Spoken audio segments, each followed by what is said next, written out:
আমরা তো কাঁকরোল বলতে কাঁকরোলের ভাজা আর কাঁকরোলের তরকারি, এই ছাড়া আমরা কিছুই বুঝি না।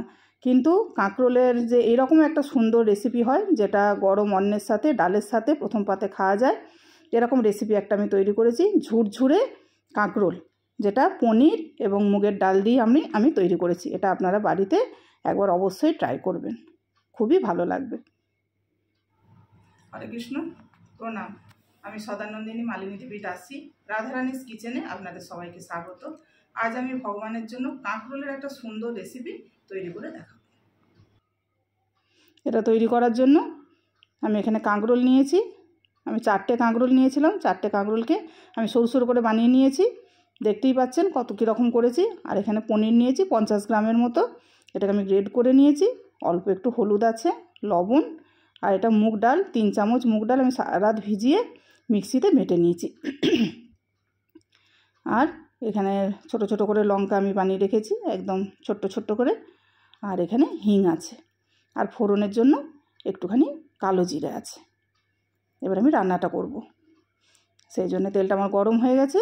তেলের মধ্যে আমি অল্প একটু কালো জিরে দিয়ে দেবো, আর একটু হিংও দেবো এর সঙ্গে। আমি হিংটা দিলে একটা সুন্দর গন্ধ আসবে, খুবই ভালো লাগবে এটা। আর কাঁচা লঙ্কাগুলোও দিয়ে দিলাম, দিয়ে আমি এটাকে সুন্দর করে একটু ভেজে নেব। একটা সুন্দর গন্ধ আসা পর্যন্ত ভাজবো আমি। দেখুন কি সুন্দর ভাজা হয়ে গেছে।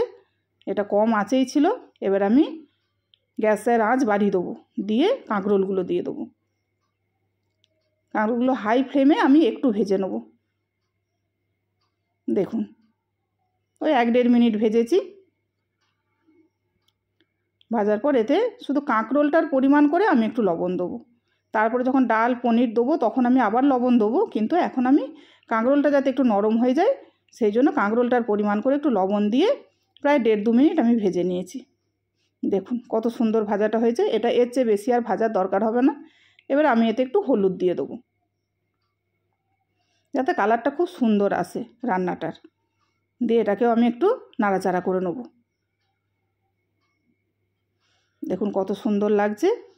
এবারে আমি যে ডালটা বেটে রেখেছিলাম ওর থেকে আমি অল্প একটু দেবো, যেহেতু কাঁকরোলের পরিমাণটা আমার একটু কম, সেই জন্য ডালটাও আমি কম দিলাম। বেশি দিয়ে দিলে একটু দেখতেও খুব বাজে লাগবে, আর আমি যেভাবে করতে চাইছি ওই জিনিসটাও হয়তো হবে না। একটা ঝুরঝুরে জিনিস করতে চাইছি, ওটাও হবে না। সেই জন্য আমি একটু কম পরিমাণ দিলাম।